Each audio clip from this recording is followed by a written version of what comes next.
네, 여러분 만나뵈서 반갑습니다. 네. 지금 주일학교 예배가 같이 있나요? 아니면 지금 없지요, 따로. 네, 그럼 아이들도 혹시 바깥에 있으면 좀 뭐 말을 잘 못 알아듣더라도 좀 들어와서 같이 이렇게 참석하도록 좀 해주시면 좋을 것 같고요. 그리고 또 부탁 말씀 하나 드리겠습니다. 특별히 불편하지 않으시면 조금 이렇게 앞으로 좀 와서 앉아주시면 감사하겠습니다. 제가 이렇게 여기저기 이렇게 바라보는 것보다 한 번에 이렇게 시야를 또 고정해서 여러분에게 말씀을 드리는 게 조금 더 좋을 것 같습니다. 네. 감사합니다. 네. 예, 조금 앞으로 나오셔서 앉아주시면 감사하겠습니다.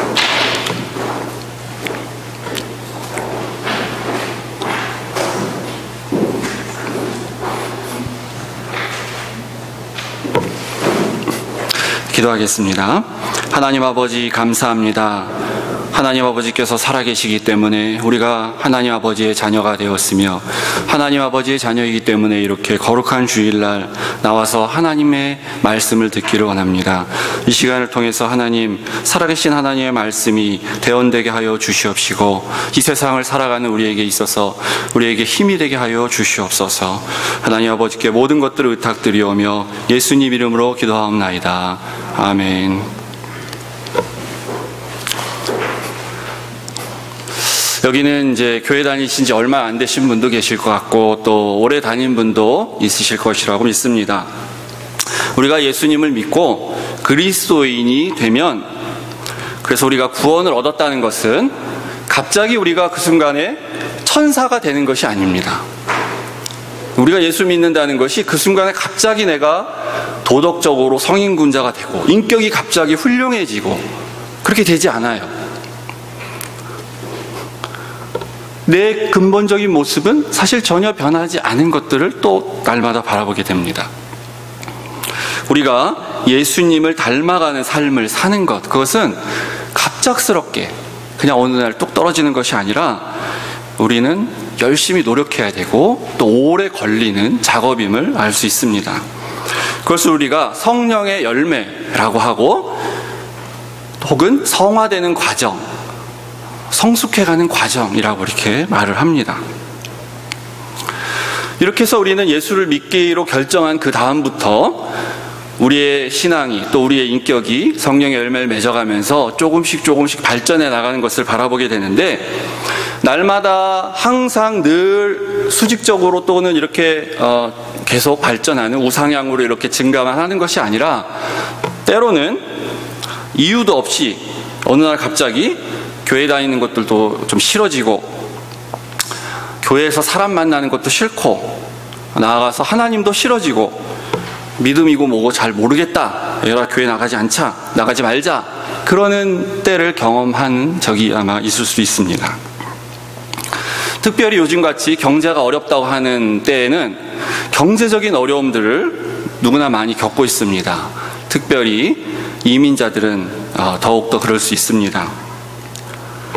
하는 일마다 안 되고 경제적으로 어려움을 겪을 때 남들은 다 잘 나가고 있는 것 같은데, 남들은 그래도 꿋꿋이 잘 버티는 것 같은데 왜 나만 이렇게 어려운가, 하나님은 왜 나에게 이러시는가 라고 생각하면서 더 낙담이 되고, 그로 인해서 신앙생활에 그런 어려움을 겪을 수도 있습니다. 우리가 이런 상태를 보고 일종의 침체인데 이것을 영적 침체를 겪고 있다 이렇게 말을 합니다. 혹시라도 요즘 여러분 마음 가운데, 신앙 가운데 이런 상태가 있으시다면 오늘 말씀을 통해서 여러분들은 위로받으시기를 바랍니다. 그런데 첫 번째로 우리가 한 가지는 기뻐할 것이 있습니다. 무엇이냐면, 영적 침체가 와도 기쁜 것은, 영적 침체라는 것은 본래 영적인 사람한테 오는 것입니다. 처음부터 영적인 사람이지 않은 사람들은 그것을 영적 침체라고 말하지 않죠. 무슨 말이냐면, 혹시 야구를 가끔 보시고 좋아하는지 모르겠는데 잘하던 선수가 갑자기 못하는 그런 경우가 있어요. 그럴 때 그 사람 슬럼프에 빠졌다 이렇게 얘기하거든요. 잘했는데 특별한 이유도 없이 슬럼프에 빠졌다. 원래 못하던 선수가 계속해서 못하는 거는 슬럼프에 빠졌다고 말하지 않습니다. 즉 우리가 말하는 영적 침체라는 것도 영적 생활 잘 하다가, 영적으로 신앙생활 잘 하다가 못할 때 침체에 빠졌다고 말할 수 있습니다. 오늘 우리가 읽은 이 본문에 나오는 엘리야 선지자는 여러분 잘 아시는 그런 선지자입니다. 엘리야는 누구냐면 죽지도 않고 하늘나라에 올라간 사람입니다. 위대한 선지자죠. 선지자 중에 가장 위대한 선지자를 뽑으라 그러면 모세를 뽑을 수 있는데 그 모세와 거의 이렇게 비등한, 견줄 수 있는 그런 사람이었습니다. 그래서 예수님 당시에 모세와 엘리야가 현현하는 일이 있었죠. 그래서 베드로는 초막 셋을 짓되 엘리야를 위해서, 모세를 위해서, 하나는 또 주 예수를 위해서 이렇게 짓겠다고 동격에 놓았었던 정도의 그런 위대한 선지자였습니다. 그런데 이렇게 위대한 선지자가 우리가 읽은 오늘 성경 말씀 4절에 보시면 뭐라 그럽니까? 4절에 엘리야 선지자가 죽기를 구하여 가로되 이렇게 얘기하고 있습니다. 겸손하게 좋게 표현해서 죽기를 구하여 가로되 내 생명을 취하옵소서 이렇게 말하지만 거의 그냥 차라리 죽이십시오 이런 원망과 불평을 하고 있는 것이죠. 왜 이렇게 약한 모습을 보여주고 있습니까? 하나님 앞에서는 어떻게 보면 해서는 안 될 것 같은 굉장히 불경스러운, 적어도 선지자라는 사람이 어떻게 하나님 앞에서 하나님 차라리 날 죽이십시오 이런 말을 하고 있겠습니까? 물론 야고보 선지자는 엘리야를 소개하면서 우리와 같은 사람이다, 우리와 같은 성정을 가진 사람이다 이렇게 얘기했어요. 엘리야 역시 위대한 선지자이긴 하지만 사람이니까 그럴 수 있겠죠. 그런 모습이 있을 수도 있겠죠. 삶이 피곤하고 고단하고 그런 것 때문에 우리에게 절망과 낙담이 있을 수가 있습니다. 때로는 내가 믿고 있는 신앙에 대해서, 내가 믿고 있는 믿음에 대해서 절망적이고 회의가 있을 수도 있습니다. 하나님 말씀을 들으려고 아무리 애써도 하나님 말씀이 더 이상 들리는 것 같지 않을 때 그런 답답함이 나아가서 절망이 될 수도 있습니다. 또는 하나님에 대한 원망과 상처일 수도 있습니다. 마치 왜 하나님 저에게는 1달란트밖에 주시지 않은 겁니까? 라는 그런 불평과 속에서 하나님이 공평하시지 않은 하나님인 것처럼 생각되면서 하나님에 대한 불평과 원망, 저는 왜 태어날 때부터 이렇게 해야 됐습니까? 그런 탄식일 수도 있습니다. 이 엘리야 선지자는 우리가 읽지 않은 18장에 보면 우상을 숭배하는 바알 선지자, 아세라 선지자들 850명을 모아놓고 대결을 펼칩니다. 1대 850명으로 싸움을 합니다. 그때 승리로 이끌어서 그 850명의 선지자를 모두 다 잡아서 죽이는 그런 일이 18장에 나오고 있습니다. 오랜 가뭄 끝에 비가 올 것이다 라고 예언했을 때 엘리야가 예언하자마자 바로 비가 왔습니다. 죽지도 않고 승천한 그런 사람입니다.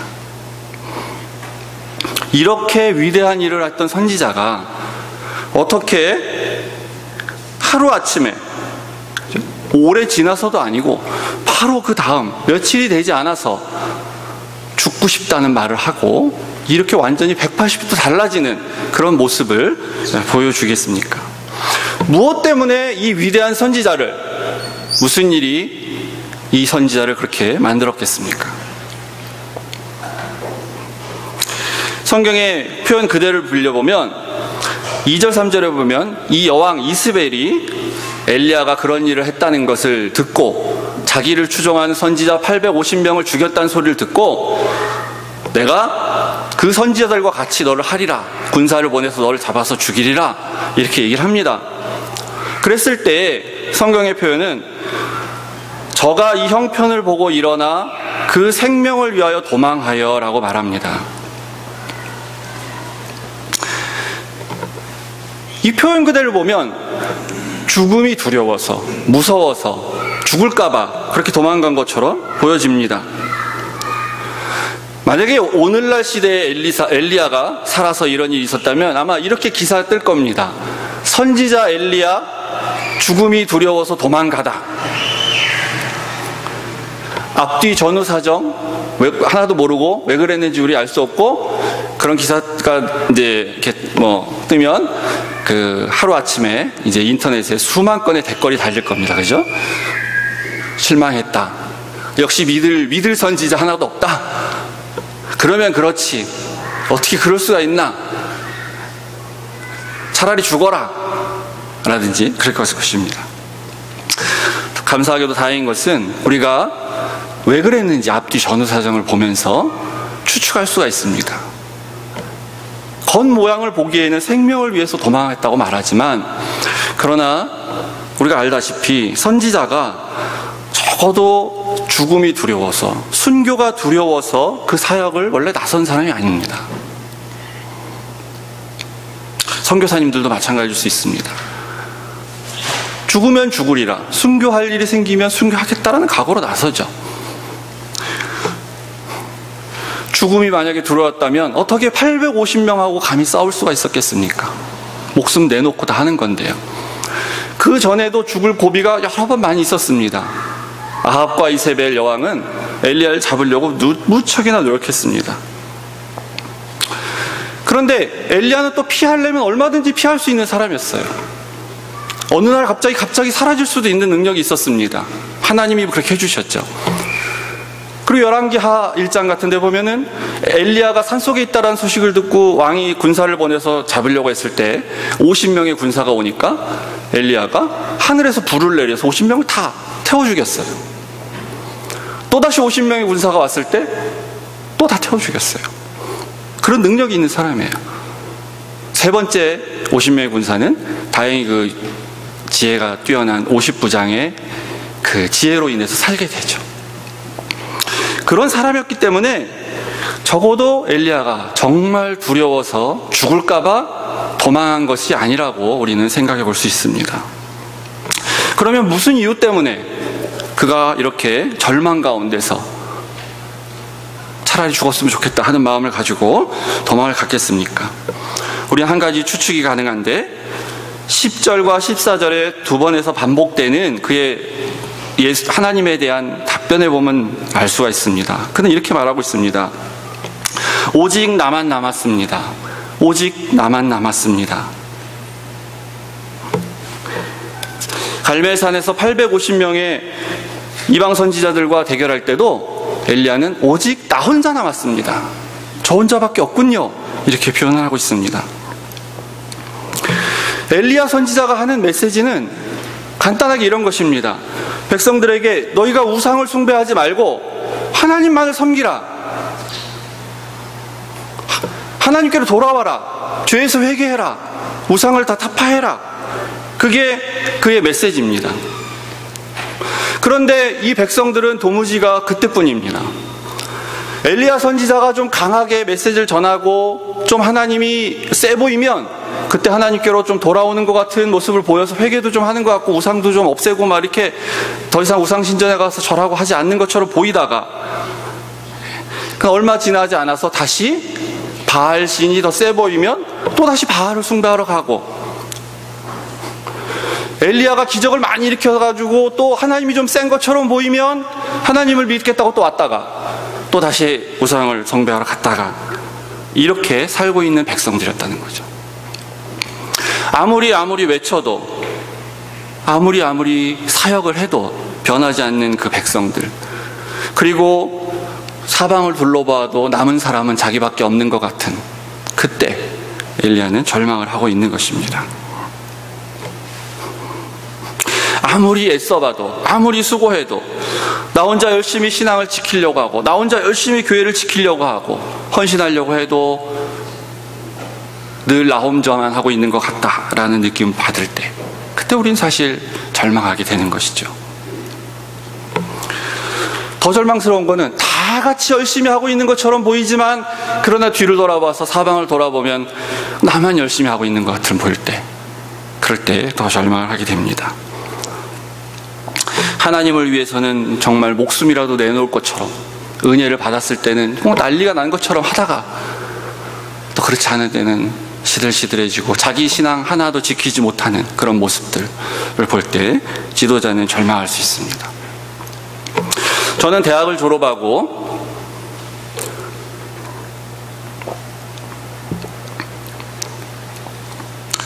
저는 이제 교사가 되기를 좀 원했었습니다. 학교 선생님을 하고 싶었는데, 제가 대학 때 다녔던 선교단체인 IVF라는 그 선교단체가 미국에도 있습니다. 인터버시티 크리스천 펠로우십인데, 지금은 제가 알기로는 여기 그 다른 데서 하는 걸로 아는데, 수련회를 원래 여기 일리노이 대학에서 매년 4년마다 한 번씩 어바나 선교 수련회라고 하죠, 그죠?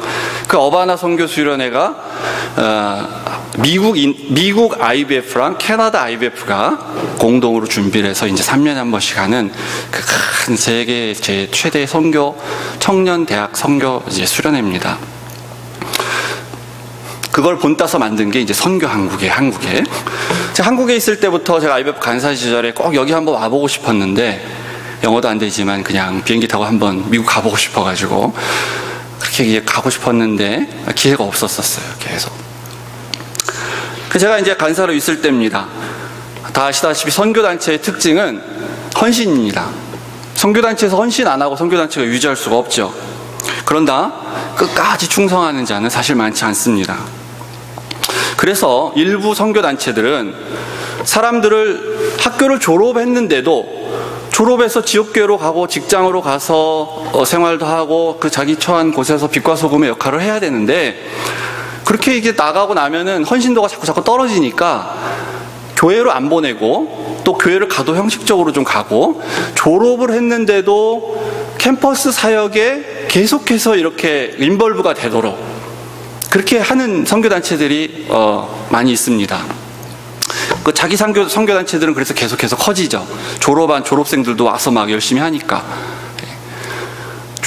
제가 문제이기도 하지만 그래도 도전을 받는데, 졸업하고 직장 다니면서 그 바쁘고 힘들고 하는데도 퇴근하고 자기 모교 캠퍼스 와갖고 전도하는 그런 선배들 많이 봤습니다. 다른 단체에서. 근데 저희 IVF는 정신 자체가 교회를 세우는 운동이기 때문에 졸업하면 교회에 가서 네가 배운 대로 열심히 수고하고 헌신해라, 이렇게 이제 가르치는데, 학생 때는 어쨌든 간에 선교단체 안에서 은혜 받고 도전 받고 그러면 막 간증들 합니다. 그리고 이렇게 같이 이렇게 또 말씀을 나누고 할 때 보면은 얼마나 자기가 좋은지, 자기가 이렇게 도전을 받아서 변화가 됐는지, 자기 IVF가 얼마나 너무너무 좋다, 생명을 내가 여기 위해서 바치겠다, 뭐 이런 학생들도 있고, 뭐 졸업할 때쯤 되면 4학년 때쯤 되면 정말 모든 것들을 다 바칠 수도 있다라고 말들을 이렇게 많이들 합니다. 그러나 이제 시간이 지나고 보면 그런 사람은 아주 소수라는 거예요. 아주 소수. 졸업하고 나서 10,000원 헌금하는 사람이 드물어요. 그러니까 레귤러하게 헌금을 좀 해서 간사들이 살 수 있도록 해주는 사람들이 드물어요, 졸업하면. 그들이 특별히 나빠서 그렇지 않다는 걸 제가 잘 압니다. 졸업해서 나가면 뭐 교회가 일단 눈에 보이고, 먼저 매주 출석하는 교회에 또 헌금도 많이 해야 되고, 또 결혼도 해야 되고, 결혼하려니 뭐 전셋집을 어떤 집든 사야 되고, 또 뭐 차도 사야 되고, 차 없이 요새 어떻게 다시 살겠습니까, 한국에서도. 그런 다른 일들이, 학생 때는 생각해보지 않았던 다른 많은 일들이 자기에게 많이 밀려오니까 그런 것부터 이렇게 하다 보면은 뒷전을 밀리게 되는 거죠. 그렇지만 이제 저는 절망하는 거죠. 제가 청춘을 바쳐서 수고한 이 선교단체, 이게 무엇이냐, 제가 그런 느낌들을 많이 받을 때가 있습니다. 교회도 마찬가지입니다. 목회자들도 교인들을 보면서 그렇게 낭망할 수가 있습니다. 목사님의 말씀이 능력이 있게 전해지면 교회 성도님들이 은혜 받았다고 하고 그렇게 하다가도, 교회를 위해서 무엇이든지 할 것처럼 말하다가도, 그러나 그 흥분이 가라앉고 시간이 지나면 무뎌지고 정말 하나님의 말씀과 다르게 사는, 자기 한몸 신앙 유지하기도 어려운 그런 모습들을 볼 때 교회를 목회하는 목회자들은 또 절망하게 됩니다. 우리가 하나님의 능력을 많이 받고 은혜를 많이 체험했다고 하는 사람일수록 우리는 더 조심하고 겸손해야 된다고 저는 믿습니다. 그 능력이 하나님에게서 온 것이 하나님에서 온 것이 아니고 하나님께서 주신 것이라는 것을 인정하지 않으면, 자기가 한 것이라고 생각한다면 그런 어려워질 때 불평이 생길 수도 있는 것이죠. 성경 구절 한 군데만 좀 찾아보겠습니다.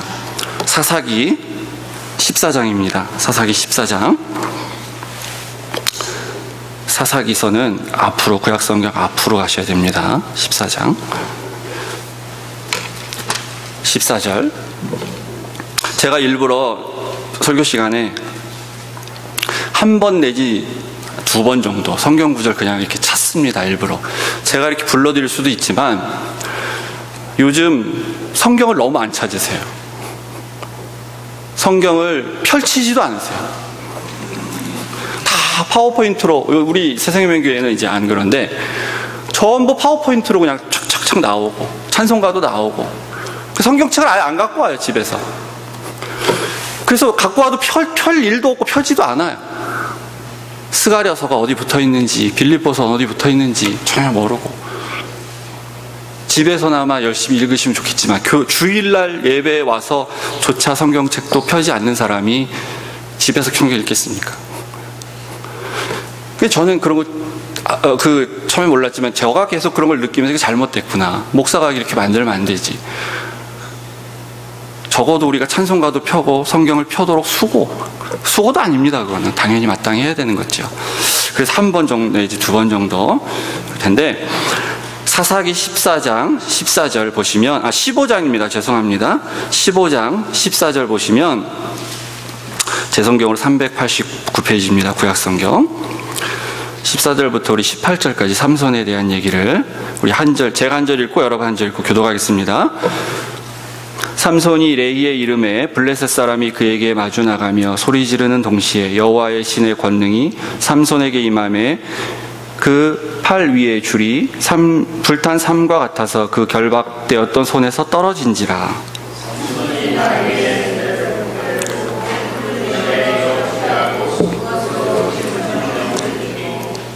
가로되 나귀의 턱뼈로 한 더미 두 더미를 쌓았으며 나귀의 턱뼈로 내가 1000명을 죽였도다.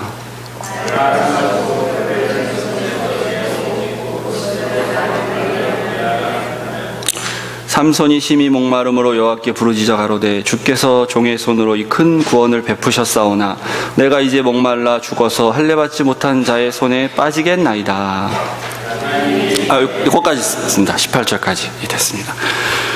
삼손이 붙잡혀 가다가 나귀 턱뼈 하나 있는 거 발견해가지고 길에서 그 나귀 턱뼈 하나 붙잡아 들고 그 블레셋 군사 1000명을 죽입니다. 거의 불가사의한 것 같은 그런 일을 행해요. 놀라운 일을 행하죠. 하나님이 능력을 주셔서 하신 거죠.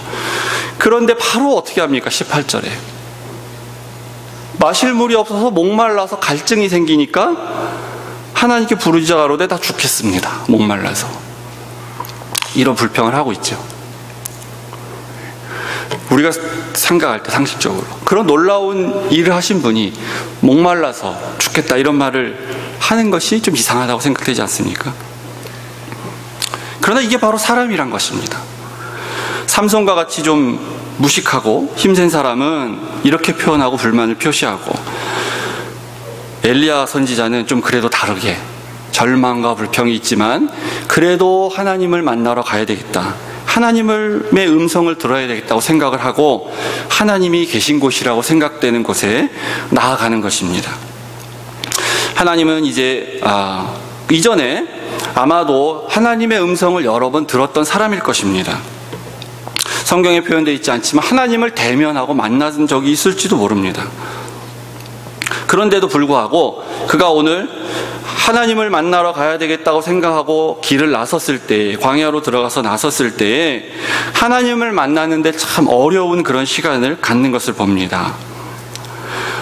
이 브엘세바에서 호렙산이라는 이곳까지 가는 길은 지도상으로 봤을 때 3일이면 갈 수 있는 길입니다.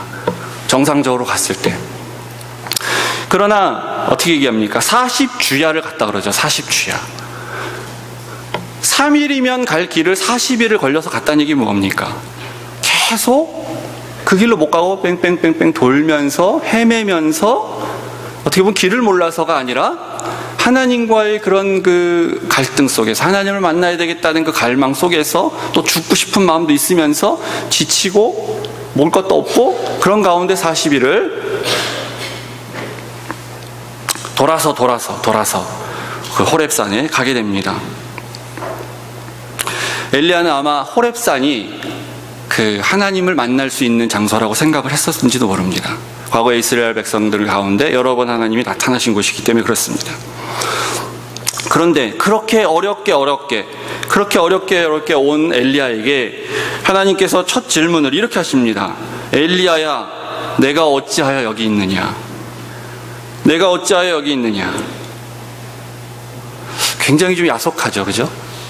하나님이 모르시는 것도 아니고 왜 엘리야가 이렇게 왔는지 모르시는 것도 아닌데 마치 모르는 것처럼, 그죠? 한마디만 딱 해주셔도 다 풀릴 것 같은데 수고 많았다 내지는 참 고생했다, 내가 내 마음 다 안다 뭐 이런다든지 그러면은 그냥 그 순간에 그 고민 다 사라질 것 같은데 그렇게 말하지 않습니다. 참 야속합니다. 죽을 고생을 하고 각오로 40일 동안 왔는데 우리가 기도를 많이 합니다. 여러 가지 기도점을 가지고 그렇게 해서 기도를 열심히 하는데 그 기도의 응답이 내가 생각했던 그 응답이 아닐 경우에 참 섭섭한 걸 느낄 수 있습니다. 그렇죠? 대부분의 사람들이 기도를 하면서 그 기도 응답도 이렇게 딱 돼야지 응답이라고 생각하는 자기 기대가 있어요. 그런데 그렇게 임하지 않았을 때 야속할 수가 있습니다. 그래서 그때는 이건 하나님 응답이 아니야, 더 기도해야 돼 이렇게 생각하고 자기 자신이 그 전에 처음 하나님을 만났을 때나 혹은 그 이후에 내 삶 속에서 계속해서 역사하셨던 그 하나님의 모습, 그걸 계속해서 찾게 되는 거죠. 예전에는 하나님이 이렇게 만나주셨는데, 예전에는 하나님이 나한테 이렇게 응답하셨는데, 그러니까 그렇게 이번에도 응답하실 것이라고 생각해서 계속 기도하는데 그렇지 않을 때 이거 아니지 하나님, 그렇게 우리는 생각할 수 있기 쉽다는 것입니다.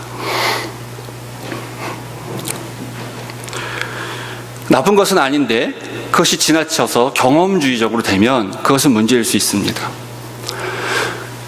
나는 찬양 드릴 때 은혜 받았어, 찬양할 때 은혜 받지 못하면 나는 하나님 앞에 은혜 받지 못한 것이야, 그렇게 해서 찬양 시간이 아니면 은혜 받지 못한다고 생각하는 것. 나는 꼭 방언으로만 기도해야 돼, 방언으로 왠지 기도하지 않으면 하나님 역사하시지 않는 것 같아. 또 반대일 수도 있습니다. 성경 공부 열심히 하는 사람들, 성경 공부 통해서, 저도 그런 사람 중에 하나인데, 저는 말씀을 보면서 성경을 공부하면서 하나님을 만났습니다. 특히 이게 공부 많이 하신 분들이 좀 그럴 수도 있어요. 여기 유학 오셔서 특히. 그래서 그런 게 아닐 때는 또 하나님 역사하시지 않는 것 같은 그런 것들이 너무 지나쳐서 자기의 경험이 우선이 돼서 경험주의에 빠지면 자기가 경험해보지 않은 하나님, 그 외의 하나님에 대해서는 하나님이 아니라고 생각할 수가 있는 것입니다. 엘리야에게 이제 여호와 하나님께서 나타나십니다. 11절 이하에 보면 하나님께서 나타나시는데 크고 강한 바람이 있었습니다. 출애굽 당시에 이스라엘 백성들이 여러 번 목격한 현상입니다. 크고 강한 바람. 그 크고 강한 바람이 임할 때 엘리야 이렇게 생각했겠죠. 이제 하나님이 저기서 나타나시는가 보다, 이제 하나님이 지금 뭐라고 말씀을 하시는가 보다. 그런데 계시지 아니합니다. 여호와께서 계시지 아니하며라고 말하고 있습니다. 지진이 일어납니다. 이스라엘 백성들이 시내산 아래에서 우상을 만들 때 땅이 갈라지는 그런 지진을 경험했습니다. 이제 여기 하나님이 임하시는가 보구나 라고 기대하면서 딱 보는데 거기도 하나님 계시지 않습니다. 그 이후에 불이 있습니다. 불. 엘리야가 바로 얼마 전에 갈멜산에서 임했던 그 불, 하늘에서 불이 내려와서 그 번제단을 살랐던 그 불, 그리고 그 이전에 백성들 가운데 여러 번 임했던 그 불이 임했습니다. 그때 이제 여기 하나님이 계시겠구나 생각하지만 하나님이 거기도 계시지 않습니다. 그런데 그 이후에 세미한 소리가 있는지라 라고 성경은 말하고 있습니다. 세미한 소리가 있는지라. 엘리야가 스스로 하나님을 만나야 되겠다고 40일을 죽을 고생을 하고 왔을 때 이 바람, 지진, 불 이런 것 속에서 하나님께서 나에게 임하셔가지고 하나님 뭐라고 말씀하시겠지, 아니면 이 백성 가운데 말씀하시겠지, 이런 기대를 가지고 왔을지도 모릅니다. 그런데 자세히 보니까 그곳엔 계시지 아니하고 전혀 생각지도 않았던, 전혀 경험해 보지도 않았던 하나님이 임하시는데 세미한 음성으로, 세미한 소리, 자세히 듣지 않으면 들리지도 않는 것 같은, 하나님하고는 왠지 어울리지도 않는 것 같은, 하나님 좀 우레와 같이 임하시고 해야 되는데 세미한 음성 이 가운데 엘리야에게 임하십니다. 하나님은 엘리야에게 이걸 깨닫게 해주시는 겁니다. 너가 지금까지 경험한 하나님, 그 하나님보다 더 큰 하나님, 더 깊은 하나님, 네가 아직도 알지 못하는 하나님, 내가 있다. 넌 지금 그 하나님을 깨달아야 된다라는 것이죠. 목사인 저도 마찬가지입니다. 날마다, 때마다, 월마다 하나님에 대해서 다 알 것 같다고 생각하고 하나님 이런 분이야 라고 생각하고 설교하지만, 그러나 또 지나면서 하나님이 내가 몰랐던 이런 분이었구나, 또 다른 분, 그런 모습이셨구나 라고 계속해서 깨닫게 되는 거죠.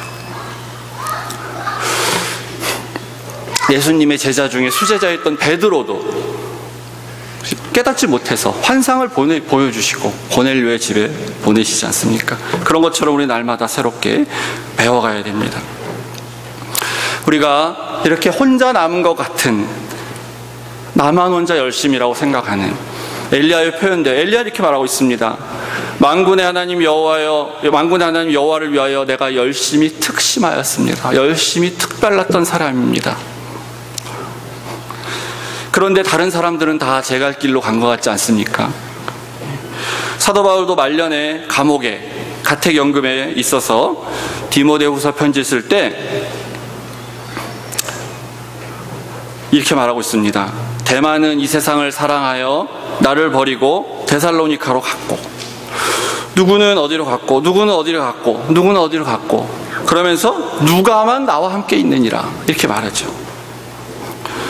원래 우리가 가는 길은 좁은 문입니다. 우리가 가는 길은 좁은 길입니다. 사람들에게 환호받고 대접받고 그런 일이 아니라는 것이죠. 이 일은 특히 지도자들에게도 지도자들에게는 더 그렇습니다. 그럼에도 불구하고 우리는 하는 것입니다. 그런데 하나님의 대답은 이렇습니다. 오직 나만 남았거늘이라고 2번이나 반복하는 엘리야에게 하나님이 이렇게 말씀하십니다. 내가 이스라엘 가운데 7천인을 남기리니 다 무릎을 바알에게 꿇지 아니하고 그 입을 바알에게 맞추지 아니한 자다. 숫자적으로 정확히 7,000명을 남겼다는 그런 의미보다는 많은 수의 사람들이 있다는 거예요. 지금 많은 사람들이. 엘리야, 너는 항상 볼 때 너 혼자 남은 것 같지만, 그러나 네가 알지 못하는 수많은 사람들이 있단다. 지금. 제가 간사 시절 간사하면서 이렇게 여러 가지 절망들을 경험했다고 그랬었죠. 그 뒤에 또 다시 경험한 건 무엇이냐면, 저 정도 헌신하는 사람은 세상에 널려 있다는 것을 제가 알았습니다. 그 정도 하고 무슨 헌신했다고 하나님 앞에 제가 이렇게 수고했는데 이 결과가 뭡니까? 이런 불평을 할 수 없는 수고한 사람들이 너무너무 많이 있다는 것을 알게 됐어요. 사역자들 가운데는 말할 것도 없고, 사역자가 아닌 일반 평신도들 가운데도 어떻게 볼 때는 다 자기를 위해 사는 것처럼 보이지만, 그러나 자세히 잘 들여다보면 정말 주님을 위해서 애쓰고 수고하고 헌신하는 사람들이 또 있어요. 많이. 그 사람들이 바로 하나님께서 남겨두신 자라는 거예요. 어느 시대 때, 아무리 패역한 시대라 할지라도 하나님께서 하나님의 그 구원의 큰 역사를, 그분의 계획대로 이루어 가시기 위해서 남겨놓으신 자들이 반드시 있다는 것입니다. 우리는 그 사람들을 보고 깨달아야 됩니다. 그렇다면 우리는 이제 어떻게 해야 됩니까? 하나님의 대답이 참 멋집니다. 하나님의 대답은 15절 이하 이렇게 합니다. 너는 내 길을 돌이켜 가라 라는 거야. 내 길을 돌이켜 가라. 너는 내 일만 하면 된다, 이런 것입니다. 너는 지금 네가 깨달았다면 이곳에 있을 이유가 없다 라는 것이죠. 그래서 하나님께서 엘리야야 네가 어찌하여 여기 있느냐라고 말씀하시는 거죠. 네가 여기 있을 필요가 없다는 것을 깨닫는다면, 그렇다면 네가 왜 어찌하여 여기 있냐, 그래서 물어보시는 겁니다. 근데 저는 이 일주일 동안 묵상을 하면서 저의 질문이 이런 거였습니다. 하나님께서 왜 세미한 소리가 있는지라라고 말하는 12절 이후에 바로 15절로 가서 세미한 소리가, 그게 이제 이 말씀이겠죠? 15절 이후의 말씀을 너는 내 길을 돌이켜 가라 이렇게 말씀하지 아니하시고 왜 한 번 다시 13절에 9절에서 하셨던 질문을 또 반복하시는지, 그리고 엘리야는 왜 또 똑같은 대답을 하는지 참 궁금했어요. 저에게 질문이었는데, 제가 생각했을 때는 이렇습니다. 지금까지 경험했던 하나님과 다른 하나님을 경험하면서 새로 깨달아졌지만, 그러나 그 하나님이 전혀 새로운 하나님이 아니라 사실은 내가 몰랐을 뿐이지 그 전에도 원래 그 하나님과 동일한 하나님이었다는 거죠. 불, 바람, 지진 이후에 나타나신 하나님의 세미한 음성의 모습의 그 하나님이나 그 이전에 9절에 질문하신 그 하나님이나 13절에 질문하신 그 하나님이나 사실은 동일하다는 거예요. 우리가 편협하게 하나님을 알았던 거죠, 그 전에.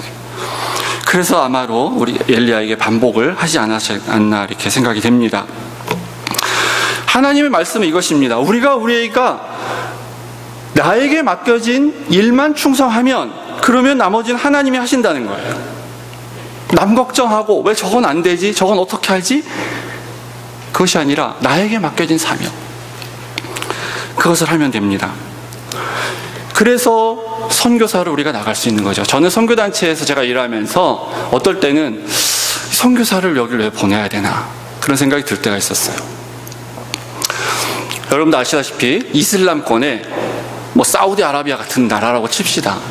저희 단체에 사우디아라비아 선교사님도 계셨는데, 선교사가 한 가정 가서 사우디아라비아에 무슨 특별한 일이 생기냐 하면 거의 안 생깁니다. 거기 있는 거기서 이렇게 체류하는 것 자체도 힘들어요. 이슬람권의 많은 나라들이 그렇습니다. 아무 일도 안 생기는데 그 사람을 위해서 교회가 계속 기도하면서 헌금을 막 보내고, 왜 그런 일들을 하냐 지금. 어떻게 보면 효용성 대비해서 차라리 그러면 이렇게 캄보디아나 태국이나 필리핀이나 인도네시아나 이런 데로 가시는 게 더 낫지 않냐, 어차피 선교할 거면.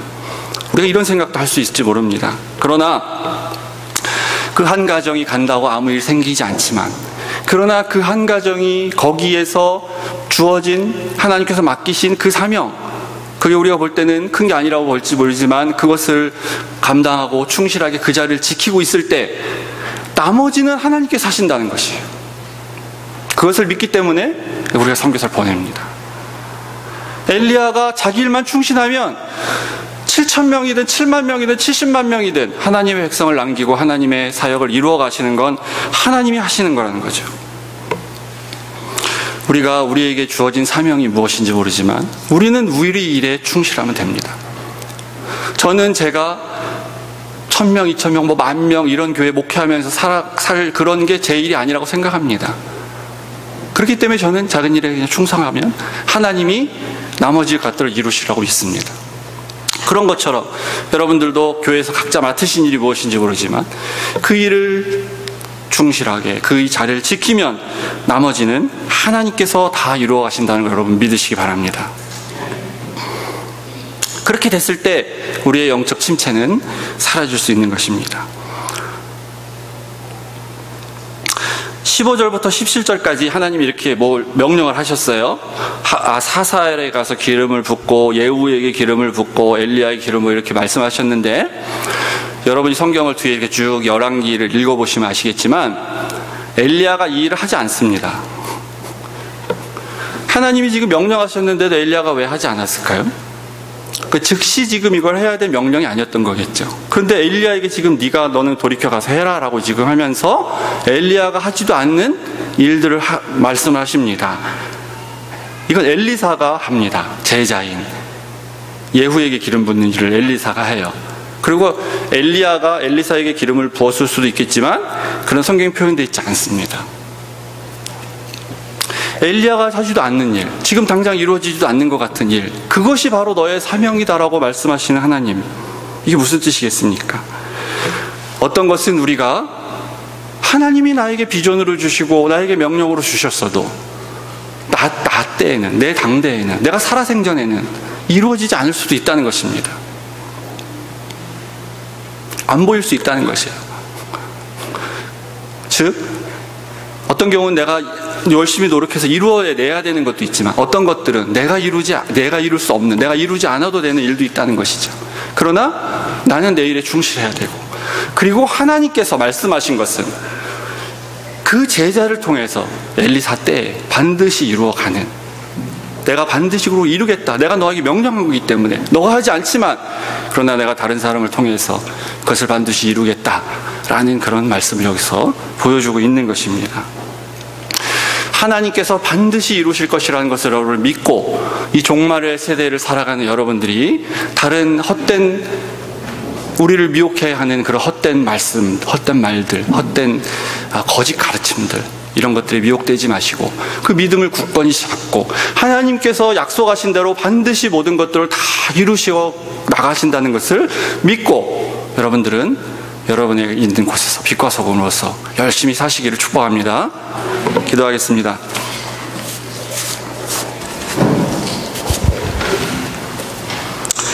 하나님 아버지 감사합니다. 아버지 하나님, 엘리야와 같은 위대한 선지자도 하나님 앞에 절망을 하며 신앙의 어려움을 겪었던 모습을 보게 됩니다. 주님, 하물며 그렇다면 우리야 오죽하겠습니까? 그럼에도 불구하고 하나님께서 우리를 버리지 아니하시고 하나님 우리를 붙드시며 엘리야에게 말씀하셨던 것처럼 우리에게도 오늘 동일하게 말씀하여 주시니 감사를 드립니다. 우리 하나님 위로하여 주시옵시고 이 가운데 하나님으로부터 절망과 낭망이 있는 영혼이 있으면 하나님 위로하여 주시옵시고, 또 가족들로 인하여서, 또 내가 다니고 있는 직장 때문에, 학교 때문에, 사업 때문에 절망하고 낭망한 영혼들이 있다면 하나님 이 시간을 통해서 위로하여 주시옵소서. 감사드리오며 예수님 이름으로 기도하옵나이다. 아멘.